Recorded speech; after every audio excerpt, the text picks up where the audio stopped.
Each week, nearly a dozen movies are released theatrically. 40 films a month, more than 400 a year. That's a plethora of cinema. Too much cinema. You'd have to be an addict to see all that. But don't fret. We've got you covered. This is Cinematics. Hey everyone, it's another week of Cinematics. New week covering the week of May, what is it, Eric Holmes? May 17th or May 24th? Yes, Friday, May 24th, 2024. Movies that are either coming out in theaters or on digital on demand May 24th. We are cheating a little bit this week. We are covering actual movies that actually came out May 21st. So let's just call it, we're covering movies for the week, new movies for the week of Friday, May 24th, 2024. How's it been for you, Eric Holmes, as far as the last week of covering movies and doing interviews? It's been a blur. Look back, what do you think? Yeah, it did a couple interviews. One for a movie we'll talk about next week, or miniseries, I guess. But also did some work with Anderson for his new short, doing titles, which is an incredibly tedious process. But it's like, you know, when you do like something that's real tedious, but like the end result is really cool. So like the tedium just goes away, like from your memory. Mm-hmm. Well, a lot of things go away from my memory, but yeah, it's been a fun process. Eric Anderson left us from Cinematics. Why are you still giving him the time of day? Bruce, do you understand this? Why he's helping Anderson count out? Are you, what? Bruce? I absolutely understand that. Grudges, hold them. Hold them to your heart. Eric, what's going on here? Bruce and I'm speaking for Bruce because he was talking to me that Anderson should not be a part of Cinematics. What are you doing, man? Eric? Oh, Anderson's great. We all know that. We would all give him a big hug if he was here right now. How's the short coming along so far? You're doing the titles? I've only seen the early cut of because I'm just doing the titles. So the only thing I need to see is like the opening part where the opening titles come in. And then I'm doing like the end part with the scrolling credits, like that thing. The cut I seen looked really good, and looking forward to a bunch of people watching it. And when it does come out, might want to pay attention to the end credits because there may be an Easter egg or 3 or 4 in there. Oh, very cool. Did you put them yourself, or did I guess you can't say it. It'd be an Easter egg if you actually reveal, right? What? Yeah, I'm not going to say what. A couple people know what they are because I had their credits, so it goes next to their name. I'm like, is this cool? Is this cool? Yeah. Okay, I'm leaving it. But okay. So this is Eric Holmes doing work on the Loaded for Bear documentary directed by our comrade, our buddy, Anderson Cowan, co-creator of Cinematics. That we hold a giant grudge against. Yes, Anderson, if you're listening, F you in your documentary. I don't even, loaded for, you know what? I got something loaded for you. No, I'm kidding. Congratulations, Anderson. And when you have really wonderful people like Eric Holmes and company working for you, including the brainchild of Anderson Cowan. I mean, I love whatever Anderson does. You excited, Bruce Berkey, for Loaded for Bear? Are you going to watch it first cut whenever he sends it to us? Oh, I already saw an early cut too. Oh, you saw an early cut? Yes. Are you joking? Hey, no. Anderson, I thought we were one of. I don't know. He said, "Don't tell Greg," even if he asks. I guess I messed up. And no, you did not mess up, Anderson. If I'm the last person you show that your early cut to and put Bruce and Eric ahead of me, you are doing the right thing, my friend. So that is it for Loaded for Bear. Good job, Eric Holmes, on that. And you have another thing called Site Interview coming up this week that I have to post up on our Cinematics YouTube to review this movie. Okay, anything you want to tease people? Well, we'll talk a little bit about it in the review, but it's a biopic about Dr. Ming Wang. Okay. And so I got to interview the actor that played Ming Wang and Ming Wang himself. It was kind of interesting because when I went in, I was supposed to do the person that played Ming Wang present day and Ming Wang as a child. I was supposed to interview both those actors, but the younger actor is doing like a Karate Kid movie, so he couldn't make it. So when I went into the Zoom room, there was an actor that I recognized because I just saw the movie. And then there's this other person. I'm like, I don't know who that is. They didn't tell me. I didn't know if it was a producer or director. Like, I didn't know anything.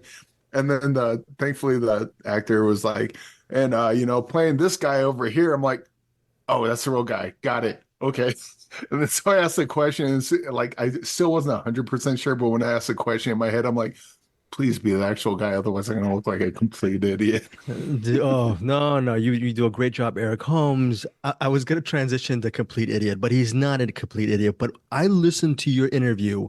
I watched your interview with Sticky Fingers. I'm not saying you did a great job, but Sticky Fingers, I don't know planet was he on during the? He Oh, that was was holding the complete camera chaos. like this, and I don't know what was going on. It was absolute chaos, but at the same time, like at the end of that, like going into, because I'm a fan of Onyx just in general, and then kind of became a fan of Sticky Fingers, like kind of doing more research, like what else has he done other than Onyx, and kind of became a fan of him. And then so when we did that interview, like, yeah, I could not keep up for the life of me. I couldn't. I'm sure when Greg puts the interview up, it'll become apparent. But I did put the interview up, and actually, it was, like if you say meet someone, Bruce Campbell, and he kind of comes off as like a dick, but like a funny dick. So it's like, oh, it's kind of exactly what I was hoping for, and I loved it. That's kind of what it was like with Sticky Fingers. Like after the interview, I'm like, yeah, that's about what I expected. That was pretty awesome. Yeah. Here's the thing that wasn't pretty awesome. The big culprit wasn't Sticky Fingers. It was Eric Holmes, because I actually was uploading the YouTube onto our channel, and Eric used a swear word. So I had to go back and actually listen to it one more time with Sticky Fingers. I'm interviewing I know. I'm kidding. I have to. Onyx. Back up, mother. The Onyx is Eric. I told Eric Holmes and Bruce Perky several years ago when we started Movie Mainline, and then we transitioned over with Anderson to Cinematics, to not use any sliver of personality or vulgarity on the show. We are a milquetoast, vanilla podcast that family show, right, Bruce? No shred of humanity or personality, just strict, right, Bruce? You're looking like you're gonna. Bruce is looking like he's gonna swear at me right now. Bruce, you want to say something? You're okay? I'm fine. No problems here. We're a family show that covers exclusively non-family movies. Yeah, does not make sense whatsoever. What also does not make sense, actually. Welcome to the porn cast. We're a family show, so we won't be cussing, but anyway. The coffee table, like someone watched that and said their wife came in and they had to be like hiding it. Like Bruce Perky mentioned the coffee table. What is it called? What is in Spanish? La mesita del comedor. I don't know what the Spanish translation is, but thank you, Bruce, for mentioning the coffee table. We, as a team on Cinematics, I am speaking for Bruce and Eric right now. We got a little blowback from the Facebook group members who actually, because the coffee table is a movie I gave 3 stars to. I think Bruce gave 3 stars to. Eric gave 5 stars to. Eric loved the coffee table. Overall, though, I think at the baseline, we just said the coffee table is worth watching just at least for once. And I don't know, Bruce, Eric, if you feel the same way. We got some members, they know us personally, so they were being kind, but I feel like several of them are thinking, I wasted my good money to watch the coffee table. F all 3 of you guys. I think that's if I could translate it. Yes, Eric Holmes. As soon as we got done reviewing it for that show, I hit up Angie Clark immediately and said, hey, look, this movie's really good. Don't watch it. Just, I like spoiled everything for her. I'm like, this is what you're in for. And she's like, yeah, no, that's not for me. Okay, Bruce, do you think it was our responsibility to we did warn people correctly in our review, right, Bruce? So maybe I feel like I think I might have started my discussion of it with something like, I don't know who I can actually recommend this to or something like that. Yes, so yes. But I don't know if people always listen to that, because when the overall kind of feeling is positive in general and we're kind of saying good things about it, I think that overpowers the initial reservations and people just kind of go feet first into something they don't know what they're getting into. I think what it was Greg didn't give it 4 stars, and they're like, what is this movie? Yeah, Eric, I give it something other than 4. I must see what this is. Okay, Eric, you saying that I give 4 stars to everything makes me seem like a compromised film review podcaster, and I have a lot of integrity, right, Bruce? Do I have a lot of integrity? Are you being silent, Bruce? No. Just looking here and see what. Yes, you said when asked that question. I'm following my script like a telemarketer. When asked that question, say yes, Greg. You have full integrity. There you go. Very quickly, Eric, before I get in, I just want to say Ken Cunningham, Facebook group member, he actually watched the coffee table and he hilariously blamed me. I think his wife was saying his wife caught him watching the coffee table and she was wondering what the bleep was going on. And he didn't blame Bruce. He didn't blame Eric. He blamed me. I will take the bullet for that, Eric Holmes. I wonder what part she walked in on, though. Because like there's a couple parts, like if you walk in on it, it's not that bad. Because you don't have context of what it is. Sure. There's certain parts when a dog grabs a chew toy out from under the couch, be like, what the hell are you watching here? Yes, we could go on and on about the coffee table. Just know, Google that movie right now. It's on digital, on demand. 3 stars for me. I believe 3 stars for Bruce Perky as well. If I recall, 5 stars for Eric Holmes. Tell us what you think of the coffee table. If you dare take a stab at it. Props to Ken Cunningham, Mitch Burns, and some of our other Facebook members for giving a shot to the coffee table. Finally, before we get to our features, our Patreon picks. We're doing Patreon next week for our bonus episode. First pick is Eric Holmes for Outland. Bruce Perky was kind enough to do the poll for this month. He had, I think, Zombie 2 was up there, Nighthawks, and one other movie, which I forget. But the second movie that is our second pick for our Patreon pick for the year 1981 is a Sylvester Stallone film, Nighthawks. So Outland and Nighthawks, the movie we are covering, 1981, next week on for our Cinematics Patreon members. Okay, so Patreon members, thank you so much for supporting Patreon. Next week, and here's the big news. I think we alluded to it last week. Every week, we're going to do a box. One week, we'll do a box movie, and the next week, we will do a Patreon member assigned film that all three of us will watch. So before, Bruce and Eric used to do What's in the Box. Now that What's in the Box will be solely relegated to actors, filmmakers, directors, screenwriters who Eric interviews, and they recommend movies for us to put in the box. And then the following week will be an assigned Patreon member pick. So Patreon members who support us, hit us up with 1 or 2 movie picks right now on our Patreon feed. We will add them to the assigned weeks we review. So it should be very interesting. This is why Nighthawks went from the top of the list, because Patreon member Stephen Schrock, thank you, Stephen, actually picked Nighthawks for our second movie.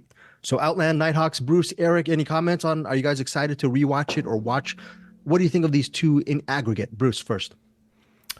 It's been so long since I've seen Nighthawks. I have very fond memories of Nighthawks being kind of my memory is that it's a mix between kind of a crowd-pleasing cop buddy movie, but I also remember it being kind of grittier with, if I remember correctly, Rutger Hauer as sort of a terrorist kind of character. I might be remembering it wrong, but I remember it being a little harder hitting than you might expect, and I remember quite enjoying that. And then Outland, I don't remember much other than I said before, which is High Noon in Space with Sean Connery, which is enough for me to watch it again. So.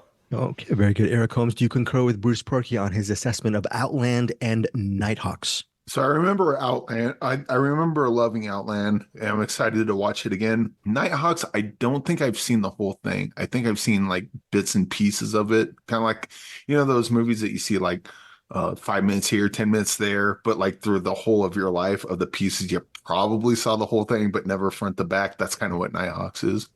Okay. So again, check us out next week on Patreon. We're going to be doing those 2 movies. Now let's get to our featured flicks for our featured movies for the week of May 24th, Friday, May 24th. Before we get to our features, also coming out this week, Furiosa, a Mad Max saga in theaters. I think Bruce and Eric, are you both seeing it with your respective loved ones or friends or going solo? Are you guys both seeing the movie this weekend? I'm seeing it with my respective self, I'm sure, but I'm excited for it. Bruce? I've got tickets tomorrow with my son and I to go watch it. So, yeah. Okay. Well, Bruce and Eric and I will see it sometime this weekend. I haven't gotten tickets yet. We will do a quick mini review next week on Cinematics. Also, I don't know if Bruce or Eric are going to watch this movie. Netflix on Friday, May 24th, J-Lo's latest movie, Atlas. And Bruce, thumbs up. I don't know. Was that dry humor there? Yeah, it looks like a really crappy, really terrible 1-star banger from Netflix. Gray Man with J-Lo is what I'm hoping for, but it looks like it might even be worse.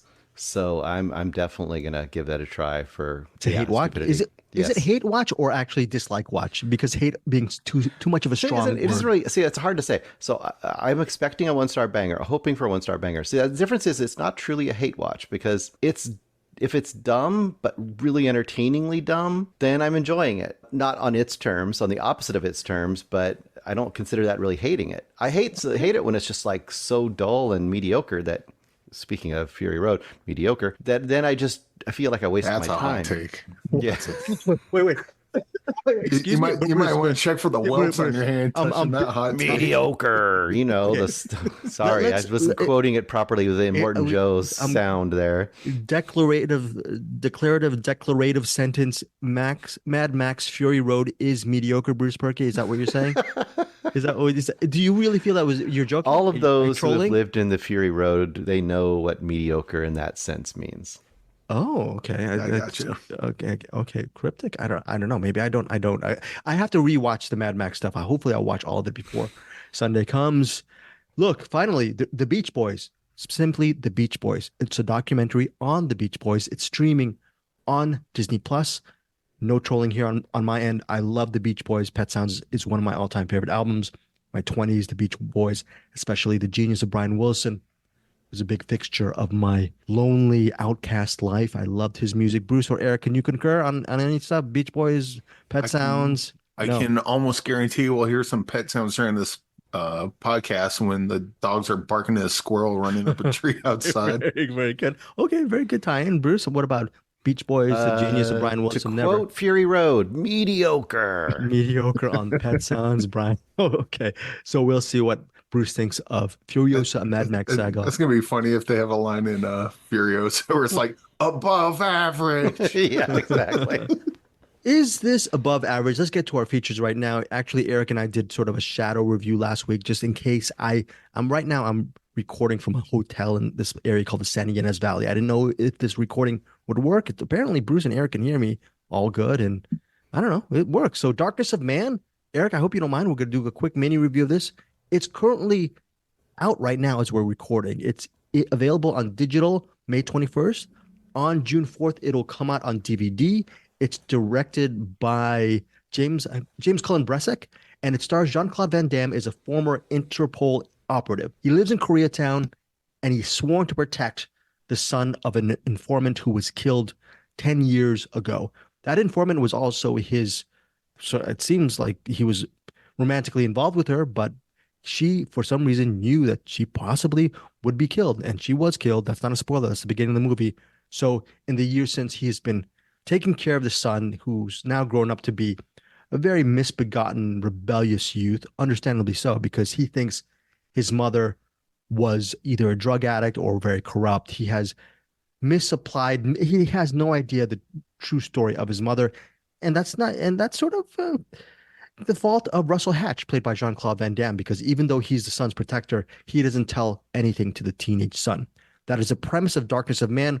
When the son is now, he's sort of in his mid-teenage years, he is being recruited by his own family in Koreatown to join the family business, to become a criminal, but also there is a possible Russian influence who might be going into this Korean-led Koreatown gang turf, so there might be a gang war brewing.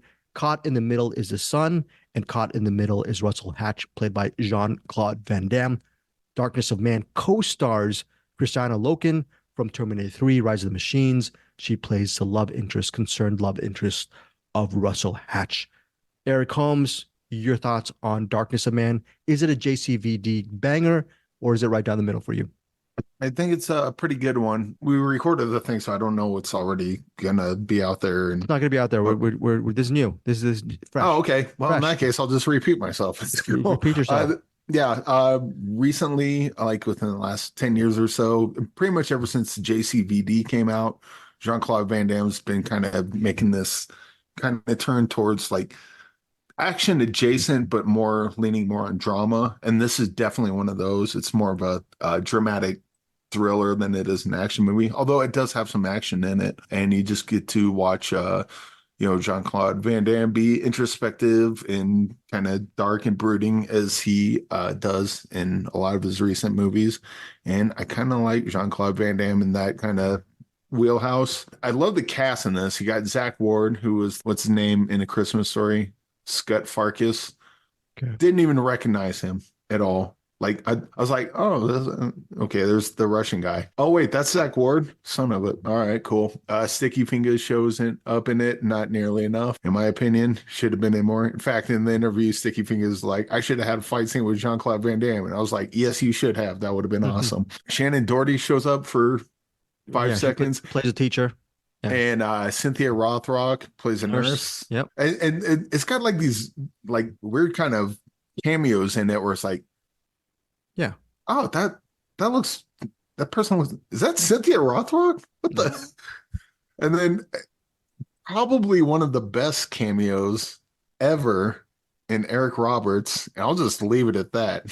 Because if I say anything, it'll literally give away the entire cameo. But it was just like one of those, like I'm watching it, and the scene is like a nothing scene. Like you could have completely cut that scene out, but I'm just watching the movie and it's like, oh, that guy in the background looks like Eric Roberts.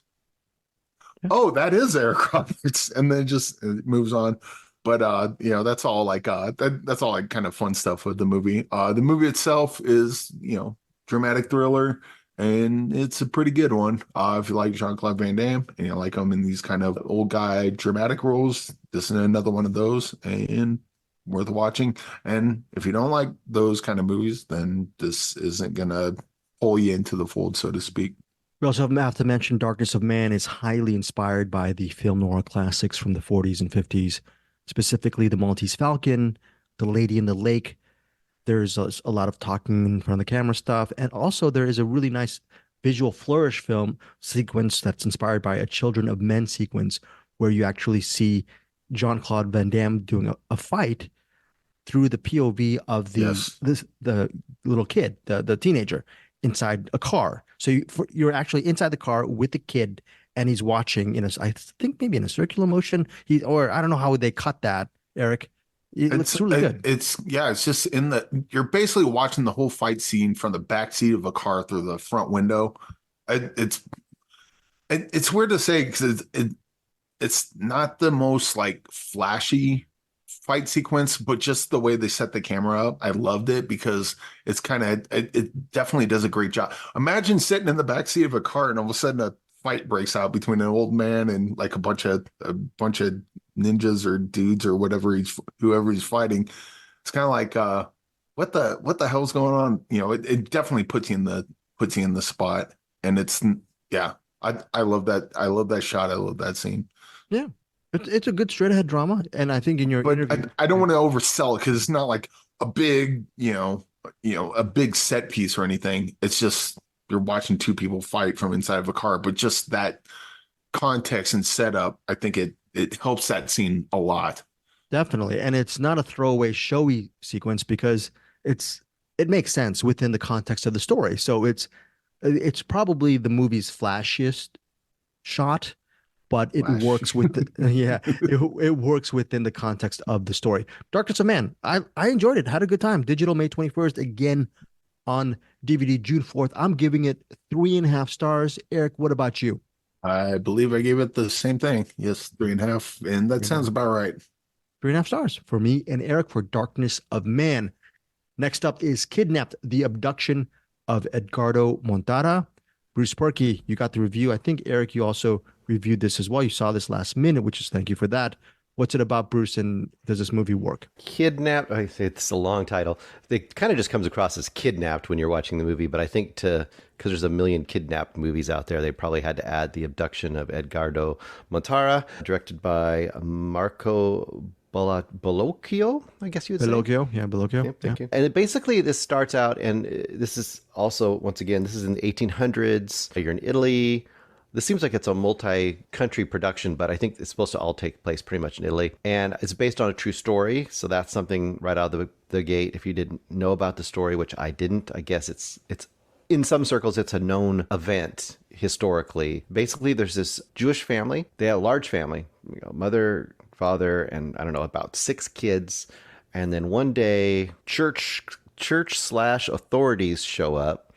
And I think they're one in the same in this particular area. Yes, exactly. I think this is during the Pope Pius, if I remember correctly. Pope Pius is kind of our de facto, I guess you'd say, villain in real life, probably, and in this story. The idea is that reports have come out that this Jewish child, Edgardo, which is probably like 8 years old, 6, 7, something like that at the time of the beginning of this movie, was baptized outside of the knowledge of the parents.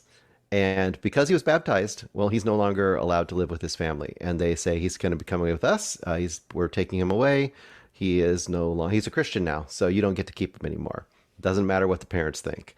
And that's the impetus to the story. Once again, I'm historically fully ignorant on this whole thing, but basically he's taken off to near the Vatican area, and essentially it looks like they have a whole bunch of these kids that at some point or other have been baptized, either willingly or not willingly by the family's case. I think not willingly most of the time. Once that happens, they are basically in the fold and are going to be raised and re-indoctrinated as Christian children to the dismay of their Jewish families. So the rest of the movie is basically, is both inside the experiences of Edgardo growing up in the situation, and then outside the various efforts of especially the mother and father to try to get their son back.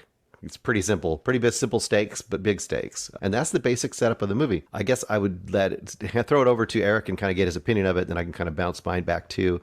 But yeah, what do you think, Eric? What do you think of this movie? I was enraged the entire time watching this, but like the good kind of enraged, the kind of enraged that engages me. So enraged, I guess. But yeah, the idea that, I mean, this is why you don't want to live in a theocracy, right? Hey, you're an atheist. What does it matter if we're ran by Christians or Muslims or whatever? I'm like, this is why. This is exactly why. I don't want to go really into the baptism at all, because that's definitely a plot point that gets resolved later in the movie. So you have the anti-religious kind of tone of this, which I love. But you also there's a little bit of a courtroom drama towards the end, which I also love. Which I totally thought of Eric at the time when that came up. Which also made me pull my hair out. Oh, what was the Anatomy of a Fall? Mm-hmm. Where they go to the court scene? I'm just like pulling my hair out, going, what kind of kangaroo court is this? This doesn't make any sense. It's kind of similar, but at least this was like, in a theocracy. So I'm like, I get it. Like, they're not going to be fair because, reasons. Eric, wait, hold on. I'm a Catholic. Is this a movie that Catholics would like? I don't. I'm just well, that's kind of the thing of this movie. Because if you're looking at it from a Catholic, you're thinking, oh, look at these heroes. They're saving this child from hell. They're pulling him from the godless religion into the true salvation. Religion. Right. Yeah, we're offering this child salvation. But from another point of view, from the parents' point of view, they're like, no, they're pulling our child into hell because that's not the religion. Our religion is the real religion. Yeah. My opinion, they're both, but whatever. They're both what? They're both what, Eric? What are they both? Ship.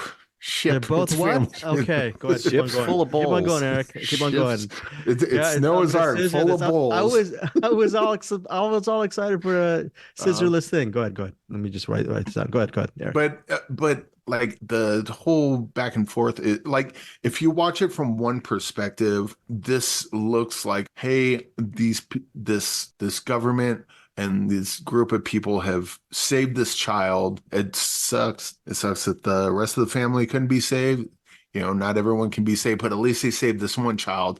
Yay. This is a great movie and very inspired.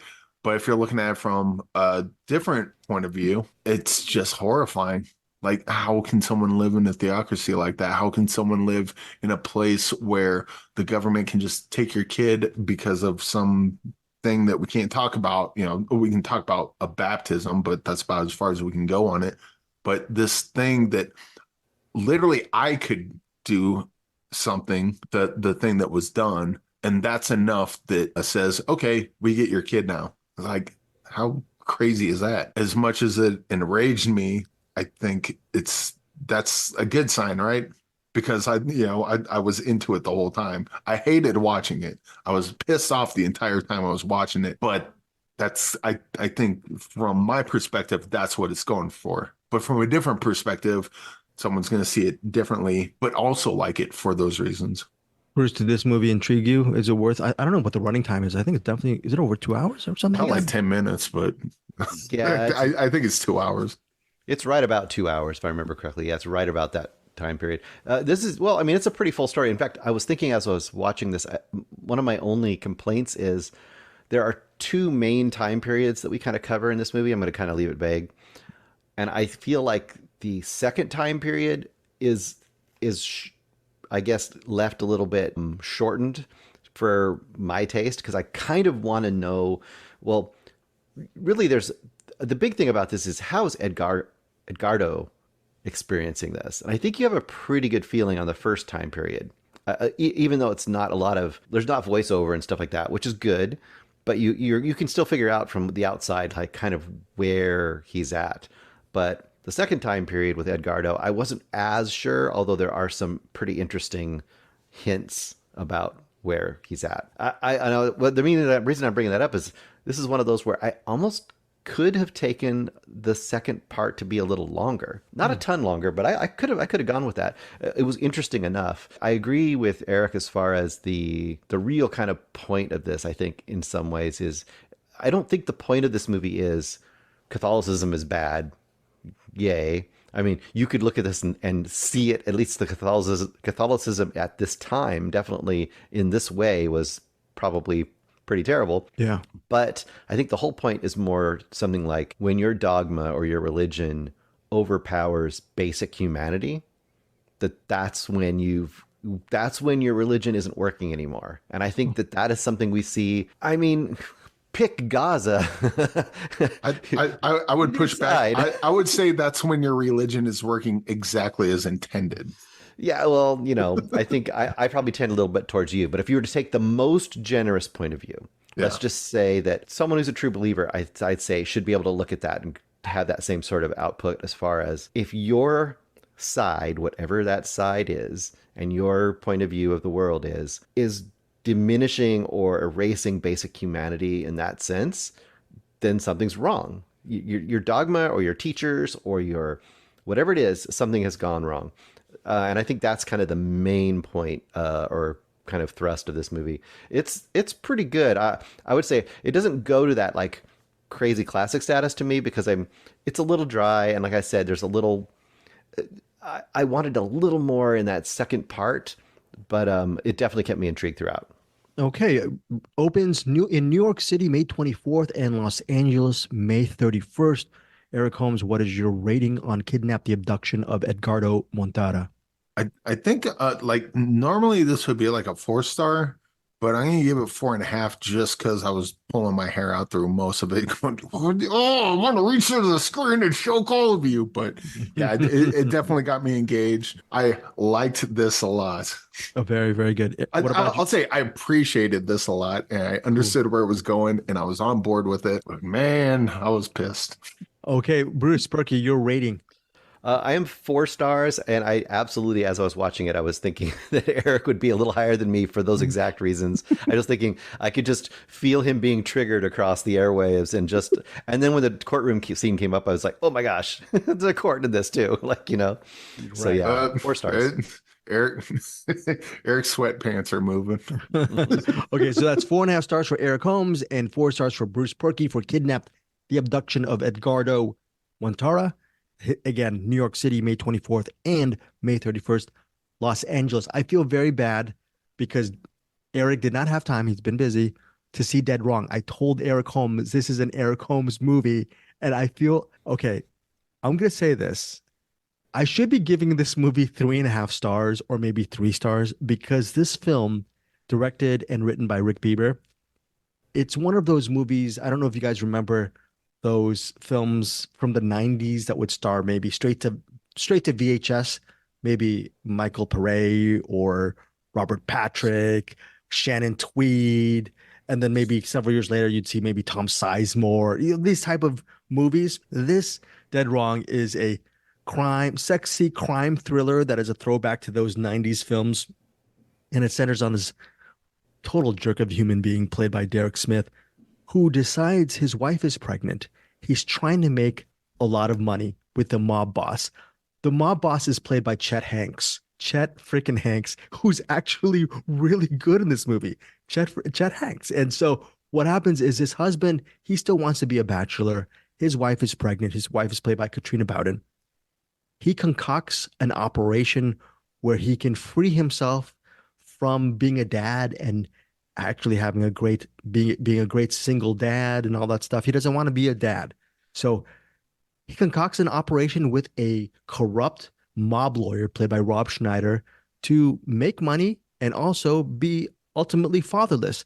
Ultimately, this partnership goes south because there's a lot of money involved. There's a lot of corruption involved. And yeah, that's the premise of Dead Wrong. It's currently now out on Blu-ray and digital via Mill Creek Entertainment.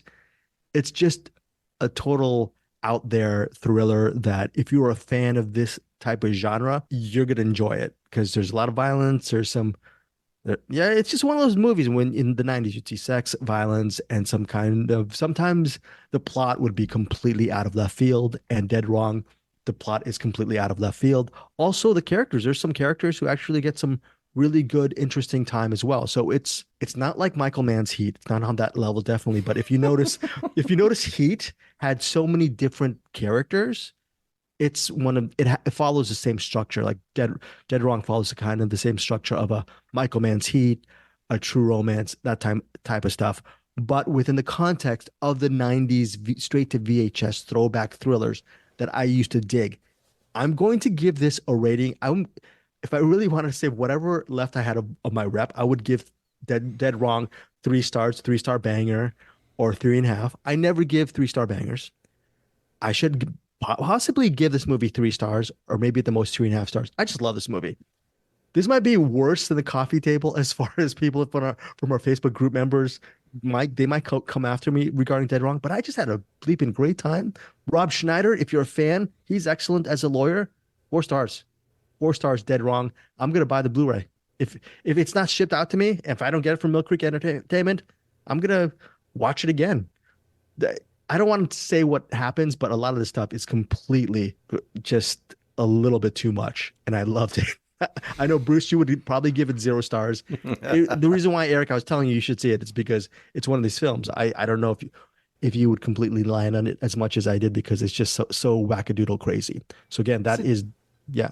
Isn't Chet Hanks? Isn't he the rapping Hanks? Mm-hmm. Yeah. Mm-hmm. Yeah. Okay. Yeah.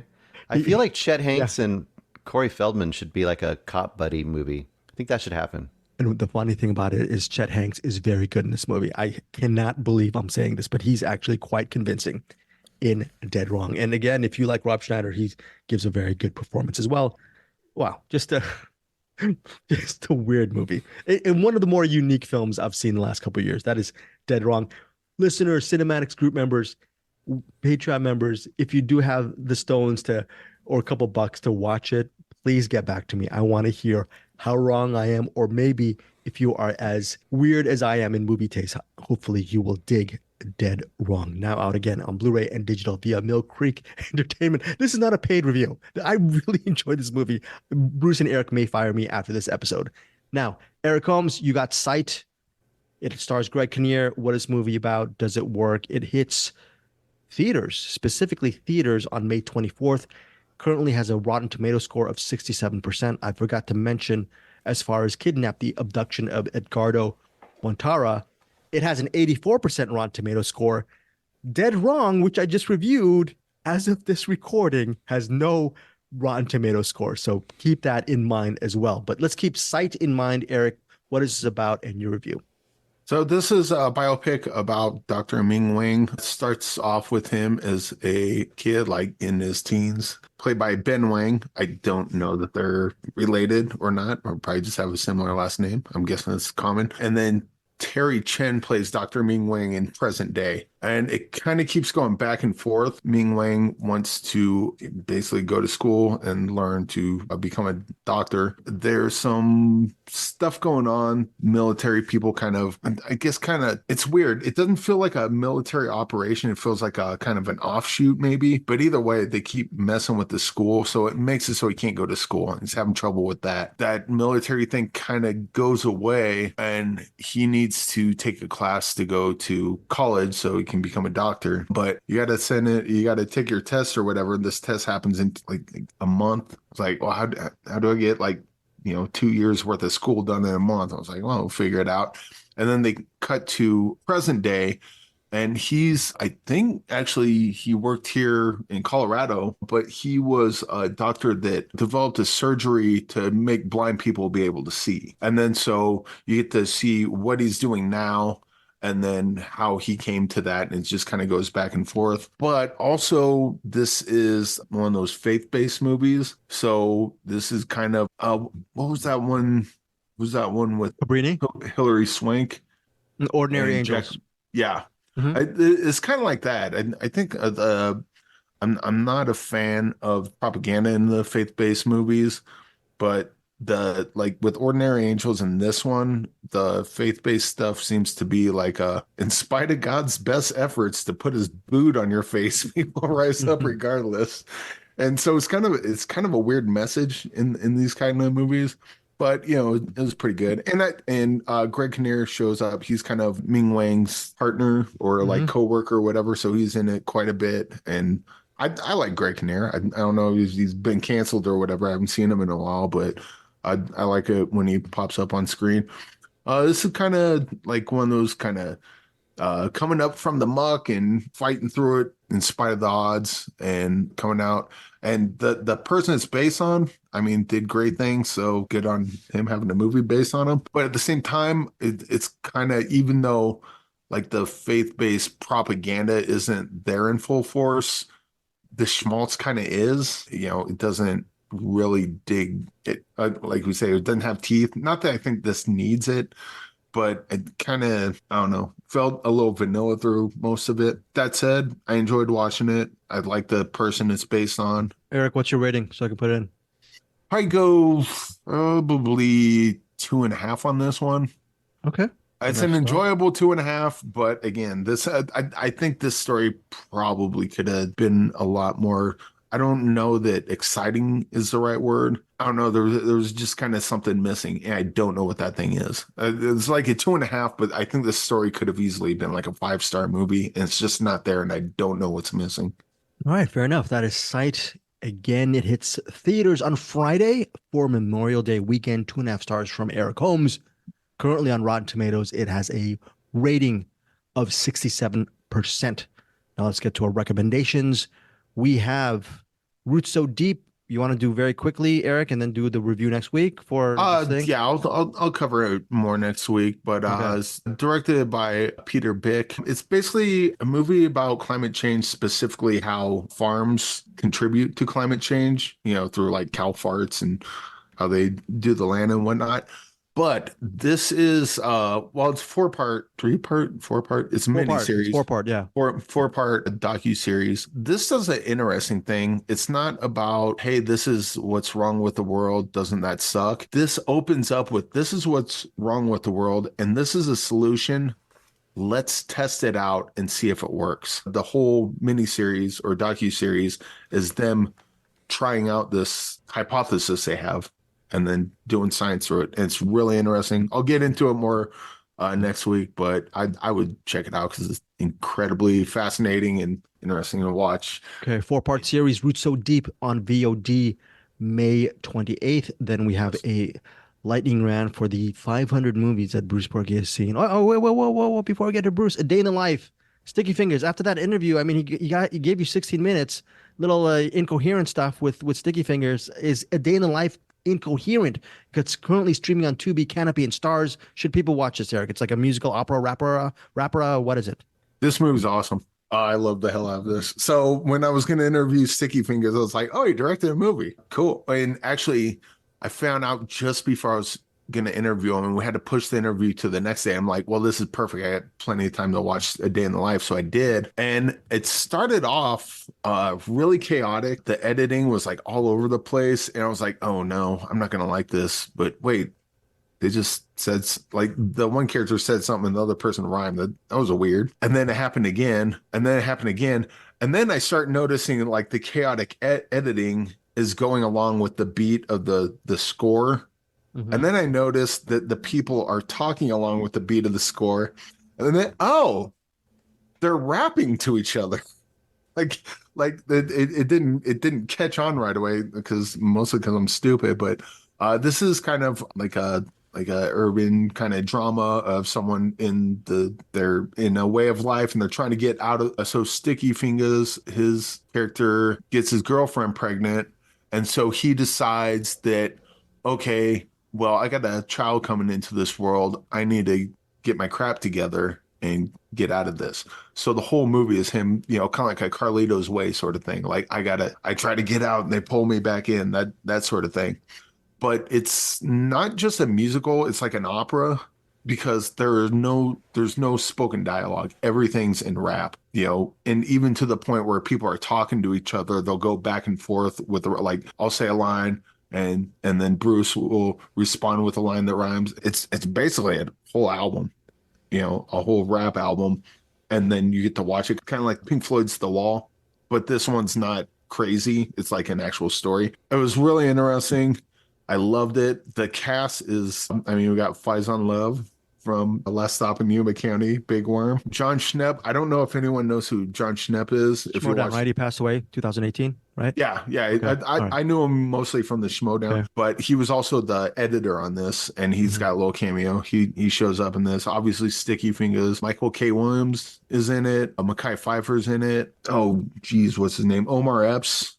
Like, the cast is just crazy in this. I don't know what the draw to hip hop which was. It's like, this movie sucks, so let's watch it. But it's like hip hop. So this is like a hip, and this movie's like really rough around the edges. Like, you can tell it's very low budget and the resources were limited. But the creativity and the way that this is put together is just mesmerized me, and I absolutely loved the living crap out of this.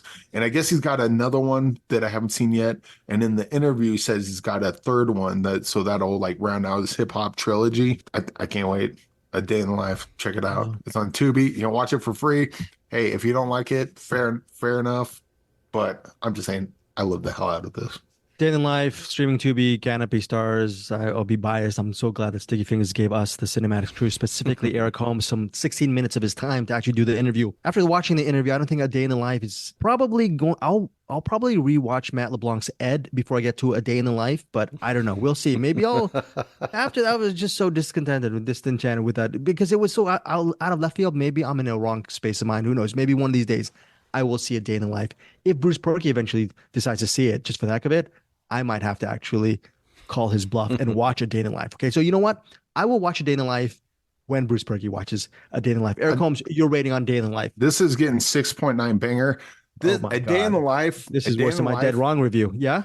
A Day in the Life was Hamilton before Hamilton. Okay. This movie is a trailblazing movie. I loved it. Unbelievable. And they did it with so little, and so much creativity went into it. And yeah, it's good stuff. Do you think A Day in the Life might actually be better than Hamilton? I don't know. You've never seen Hamilton, right? So who knows? I've seen Day in the Life twice. I've seen Hamilton once. Okay, my goodness. So, okay.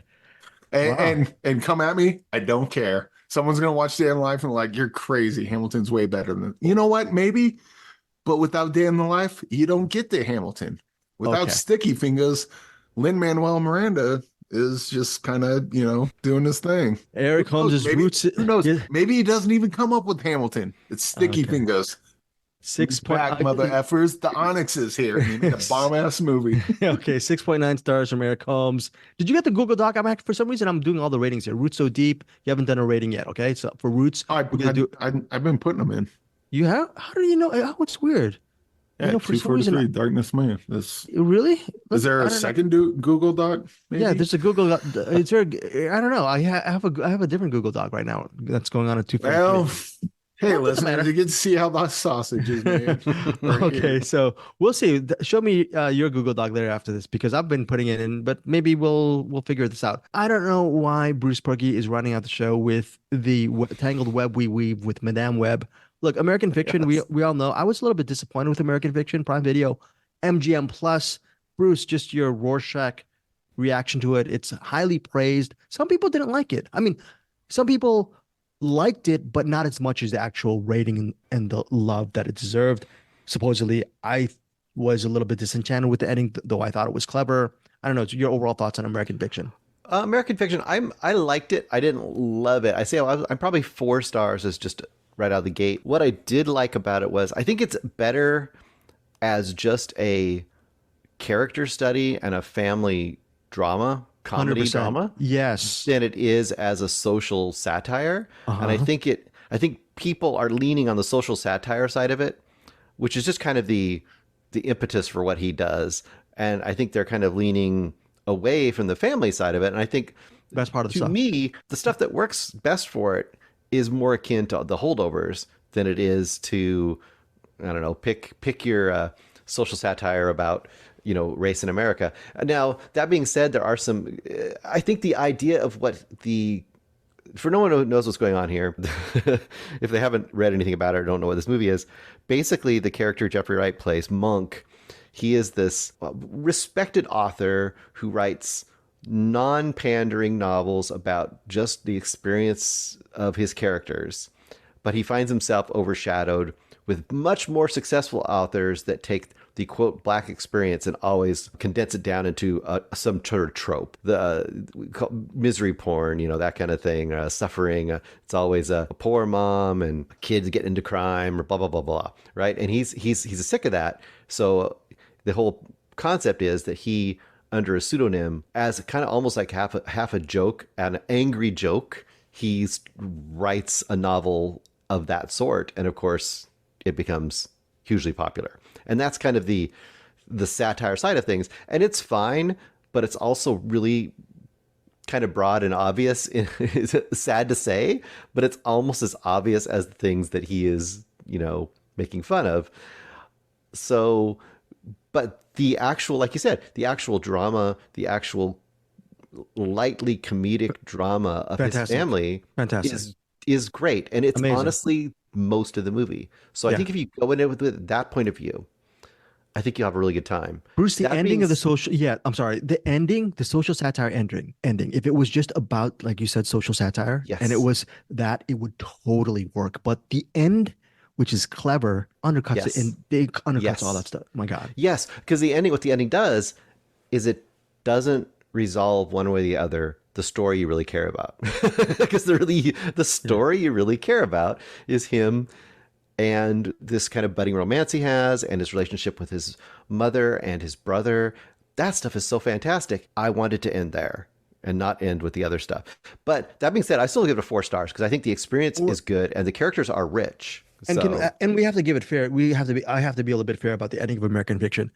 The ending of American Fiction actually, in lieu of the whole social satire stuff, it does make sense. Yes. It really does make sense, because if you're trying to put the social satire in front of the family drama, I totally understand that. But there is such a jewel with that family and the sense of loss and trying to rebound and reconnect with your family members and a person you might love. I don't know. It could have even ended the way it did, but had one more beat, one more quiet scene with him and Coraline, or him and his mom, or him and his brother. And it would have just given it that little extra spin that you needed, which we didn't mention. Jeffrey Wright, of course, but we also have Tracy Ellis Ross. You have Leslie Uggams, Sterling K. Brown, Eric Alexander. Lots of great people in this. So I would say, it's on Max or Prime. Sorry, take it back. Prime. It's on Prime. Okay. Go check it out. I think you can have a good time with this. It's worth your time. It's still, I think. Again, our complaints for American Fiction, I think, to reframe this, I give it 4 stars as well. Let me put that in here. If for some reason, Eric, we're gonna have to. I don't know what I did with the Google Doc. This is my fault, but I'm gonna give it 4. I found the one you're on now. Okay. What was Google Doc were you on? Were you on this? The one Bruce emailed to me. Oh, Bruce, you sent it. Oh, Bruce, you sent it a Google Doc as well. It's fine. I'm on the same one you guys are on. Okay, but all right. I was gonna say, while you're doing that, people that like the satire are gonna love it even more. I think it's gonna go even higher. Okay, and also my complaint, your complaint with American Fiction, we both give it 4 stars. Our complaint is because it's not the best movie of the year. It's almost like we want American Fiction. We want it to be the top 3 or top 5 from last year, and we're sort of in a weird way docking it for just being a very above average to near excellent film. I mean, it's one of those things, right? It's like what I had was so good. The stuff that was good was so good. You're like, just know what's so good about this, but otherwise, whatever.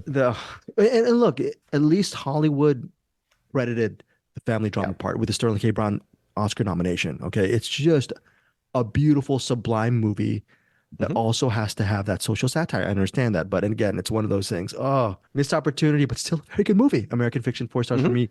And Bruce, speaking of 4 stars, Bruce is going to wrap up this episode currently on Netflix, streaming, flourishing. This is just like the light at the end of a dark tunnel. Madam Web is so good. I'm going to call it Madame. I'm going to call it Madame Web. Madame Web. It stars in it Dakota Johnson, and Bruce is going to say why people are not getting this movie, which is probably really well written, great tension, beautiful addition to the MCU universe. Yes, Bruce, so take it away.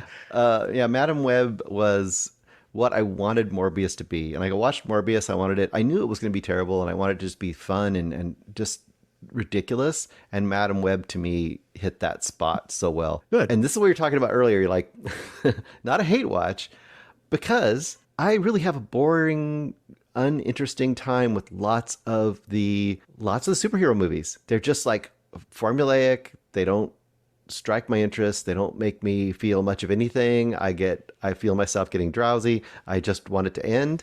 Now, realistically, you could want Madam Web to end, but I had fun with Madam Web because it was so ridiculous and so silly. I mean, it does so many things so wrong in so many amazing ways. First of all, okay, Dakota Johnson. She might be the actor that most varies in her quality of production based on who she's paired with. Because boy, oh boy, some of her movies like this one, if you just showed me this and what 50 Shades of Grey, I would say this person can't act her way out of a bag. But then you see her in other movies and she's great. Peanut Butter Falcon. Peanut Butter Falcon, yeah. What was the other movie? I can't remember the name of it with the guy that did Shithouse. Smooth. Yeah, Cha-Cha Real Smooth. Super charismatic, super empathetic. You just love her character in those movies. And then in this movie, it's like, she might as well be like just reading the notes, like, now my character will say, this character. Suspiria, very good, Eric. Yeah. Yeah. She was okay in that. She was pretty good. But anyway, in this, I'm not going to go through all of it. It's just it has egregious product placement. It's got more exposition than I've seen in just about any movie. It's nonsensical. It has a basic plot device where she can see some sort of seconds in the future. It also does kind of what some of those old sitcoms used to do, where they'd have that special episode where they introduced a bunch of new characters to start a spin-off. This whole movie feels like it's just there to create a spin-off. It's a placeholder, is that what you're saying? It's almost like a movie placeholder. Yes. Okay. And just so many plot elements that are just so nonsensical and so ridiculous. And boy, was it a lot of fun to watch. Yeah. Okay, it was fun to watch because that it's just such a wrong movie. One of those things. Bruce. Oh yeah, I laughed a lot. So if I'm laughing a lot, I'm having a good time. It's not meant to make me laugh, but it did. It made me laugh in the ways that the Marvel movies don't intend to. They always give you the little jokey jokes. This was not why I laughed at this movie. So it's fair to say, Madam Web, you've had more fun with this movie than a lot of the MCU titles that are highly praised. Yeah. Okay. Fair. Fair. I'll even get Eric on board with me. I liked it more than The Winter Soldier. Eric, your thoughts on Madam Web? Did it work for you? I think I covered this already. Yeah, you did. Oh, you did? I forgot. Yeah. I can't remember what stars I gave it. It wasn't good. Yeah, no. This is 1-star banger, by the way. Okay. I already wrote that like 5 minutes ago. I'm like, this sounds like Bruce is going down 1-star banger territory. Well, Eric, if you recall, is it just worth? I guess from this 1-star banger from Bruce, he said, if you're in a certain kind of groove, it's worth watching. Was it a worthwhile watch for you just on that level of? I thought it was stupid, but it was also boring. So I just didn't even like. I didn't even like it on that level. It was just kind of like well. Got that project done. Moving on to the next piece of homework. Okay. You know what? A Day in the Life is free. You can just watch it and it's fine. And I had a lot more fun watching A Day in the Life than Madam Web. Bruce, was there anything? Yeah, Bruce, was there? I dare you, Bruce. By the way, I seriously, I dare. If you watch it, I will watch A Day in the Life. Madam Web, Bruce. Put it in the box. No box. That's only directors and filmmakers. Okay, so anyways, I directed Looked Evil. No fingers. No what? I directed Looked Evil. No proof until you've shown it to us. So anything good about Madam Web? Anything good? Like literally without saying that it was so fun because you were laughing, 1-star banger. Was there any positive element where you said, this is seriously an addition? The coloring? I don't know what. No. Okay, no. But 1-star banger from Bruce Perky. Tell us what you think of Madam Web. Currently streaming on Netflix. Eric does not remember his review, but I think I barely remember the movie. Okay, it might be just barely. I remember something exploded towards the end, and wow. I think they're on a train at one point. I don't know. Oh, yes, they were. Now we are ending our episode with a What's in the Box pick for next week. By the way, our week next week is going to be packed. Let's see if we can, hopefully this what's in the box pick will be good for all of us to check out. Yeah, you know what? I am definitely going to support you on this, Bruce. So wait, I have to pick one though that was picked by a director, right? No, So, yeah. Because I have not stocked my box, like unstocked it either. So okay, we'll unstocked it. Okay, you know what? I'm going to open up the Google Doc and I'm going to see what's going on with the box. Let's see. Keep on. Go for it. Oh no! Oh my God! I don't think I can do this. Try it. I don't think I can do this one. Do it. What is it? Well, it was suggested by Neil deGrasse Tyson. Okay. Oh no, he's Don't Look Up. We already kind of saw this already. Okay, so keep on moving. Keep on moving. Eric's like, yes, you must watch it again. Yeah, keep on moving. Neil deGrasse Tyson says it. We do it. We're watching Don't Look Up for next week. I can't do it. Okay, Dude, you literally just watch Madam Web on purpose. You can watch Don't Look Up again. It's Joseph Bridges. Sorry, Joseph, I can't do it. Sorry, Joseph. Look, Bruce, in fairness, give it 2 more chances. If not, you and I we're gonna have to watch Don't Look Up again. No, that thing's like 2.5 hours long. It's okay. Oscar nominated Don't Look Up. Oscar nominated. Called it. It. Oh my gosh. Let's see. Wait, this is great pod here we're doing. Okay, this is suggested by, I don't know who this is suggested by. I can't read my own little writing here. Okay. Oh no. Lisa. Yes, that's one. Coca. Yes. Okay. What is Lisa it? From Coca. The Good Ones or whatever that I think that was. Winter Sleep. Okay, Lisa that works. Winter Sleep from Lisa Akoka. Eric interviewed her maybe about 2014. Okay, Winter Sleep. Why are you saying, oh God? He said winter, and I got scared. I was like, please don't say soldier. Please don't say soldier. All right. It would have been the gods, the MCU gods getting back at us for that one. Lisa Akoka from one of the co-directors of The Worst Ones. I believe Bruce saw that and Eric saw that. Eric loved The Worst Ones as well. Both of them really loved The Worst Ones. Lisa Akoka. Yeah, let me check real quick where that's streaming at, because Winter Sleep. That was a really good one, and we shouldn't just. Okay, well, you will see that. Okay, so Winter Sleep is our next. I think people should definitely check that. Amazon Prime, Apple TV, rent it for $4.99. Google Play $3.99. You're talking about The Worst Ones, right? You're talking about The Worst Ones. Yes. Yeah, The Worst Ones. That's like one of those movies that, like, I remember came out. We really loved it, and then it just kind of disappeared. So let's bring it back. Let's bring it back in a bit. Bring it back. I have not seen that movie, but hopefully Winter Sleep will be available for streaming. We'll see what happens, and if not, then I'm not gonna say Don't Look Up again, but we'll figure something out. Don't Look Up. In my brain, that's the box pick. So okay, look here. I will meet you guys halfway. If Winter Sleep is not streaming, yes, Bruce. I have the solution. Okay. If Winter Sleep is not streaming, instead of Don't Look Up, you and I will watch A Day in the Life. Oh yes. Okay. If Winter Sleep is not streaming, Bruce Perky and I will watch A Day in the Life. Oh, that I think is a much better solution. Okay, Bruce, you're the boss of the box. So you and I, Bruce. Yes, Malcolm. Okay. I'm the boss of you. Sticky Fingers tried to put A Day in the Life in the box, and I told him I was already going to watch it, so just pick something else, and he did. Here's the thing, Bruce. I will let you decide. It is available on Canopy, which you cannot have in your neck of the woods. I have Canopy. So we could either rent Winter Sleep for $4, okay, Bruce, on Apple TV or YouTube, or you and I will watch A Day in the Life. You will pick. I am fine with doing A Day in the Life. I am a sadistic a-hole, so I say we have to watch A Day in the Life. Okay, listeners. That's a good movie. What the hell, you guys? Okay, here's the thing, folks. Crapping on the great name of Sticky Fingers. Okay, he came folks. on the show. Granted, he was complete chaos, but he was fun chaos. Listeners, he made a banger movie, 6.9 star banger. Do I need to put a poll up there for people to vote? Folks, the cinematics. Okay, listen. If you guys are listening to people watch Hip Hop Witch. And they told other people to watch Hip Hop Witch. I watched Hip Hop Witch. That movie is garbage. Day in the Life. Okay.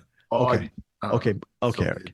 So this is what's going to happen. Okay. Look, Greg really doesn't want to watch Cinematics listeners, if you're listening to this podcast, Anderson and I created this back in late 2015.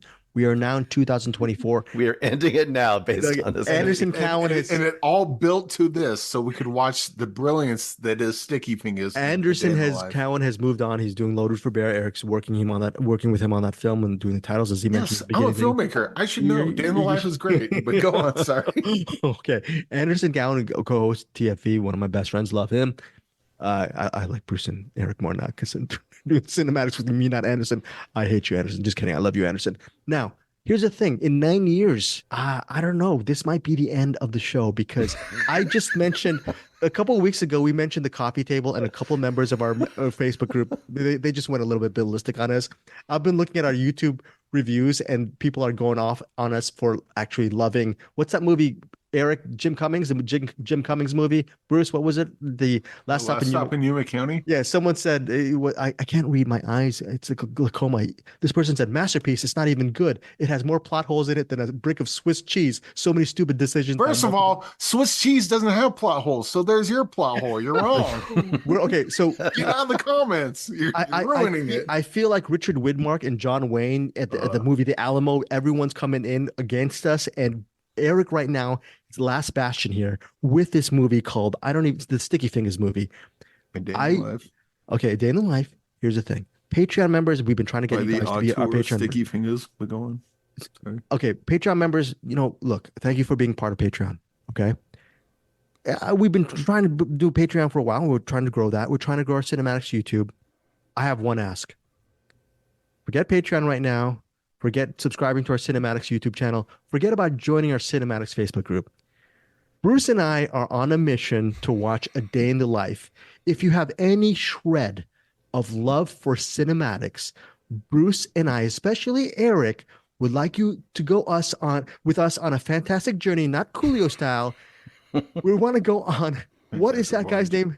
What is it? What is it, Eric? What is it? Fantastic Voyage. Fantastic Voyage. Look, here's the thing. Please, I screw Patreon, screw everything. Please, the next 7 days. This is a family show. Watch your language, buddy. Yes, I meant screw SCRU. Look, A Day in the Life. Please watch with me and Bruce. It's currently streaming. Go on justwatch.com. Look up A Day in the Life. Eric Holmes gave it 6.9 stars. If there is that 1% chance that this movie is brilliant, you're going to be thanking Eric Holmes. Hopefully we're right. Hopefully Eric's right.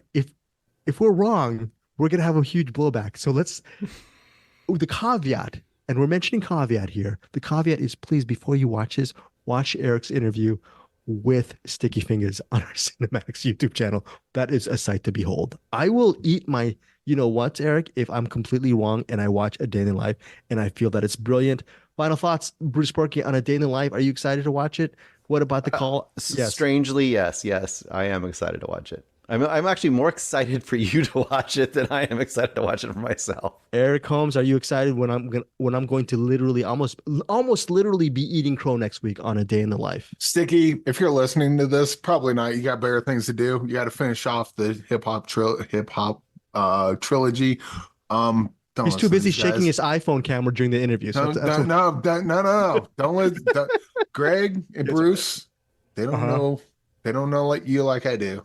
I love you. I love your movie, and I legitimately think everyone that doesn't like it just misunderstands it. So yell at them. I'm on your side, buddy. And hip opera trilogy. Let's get it done. Starts with A Day in the Life. If you don't like it, I don't know what to tell you. I guess watch Madam Web again. Cinematic Strike 1, The Coffee Table. Cinematic Strike 2, Dead Wrong. Cinematic Strike 3, possibly Winter Soldier. Oh, A Day in the Life? We'll see. We'll see what happens. Hopefully, Eric Holmes will save us next week. Eric Holmes, you had your last thoughts, final thoughts from Bruce Berkey, as always. Oh, nothing. I have nothing to say. This is you no, go. Okay, I'm sorry, guys, for that diatribe. Please, if we mean anything to you, please watch A Day in the Life with us and tell us what you think. And Eric, I will be apologizing to you. I hope I'm apologizing to you next week after this Sticky Fingers diatribe. Greg, don't apologize to me. Apologize to Kirk Sticky Fingers Jones. That's who you need to apologize to. And with that, guy's a genius, and you will sue. You must learn, I must learn, we all must learn. Hamilton before there was a Hamilton. Oh, wow. Amazing, Eric Holmes. We will see you next week here on Cinematics. And of course, here's Claire. Goodbye, everybody. Thank you for joining Cinematics.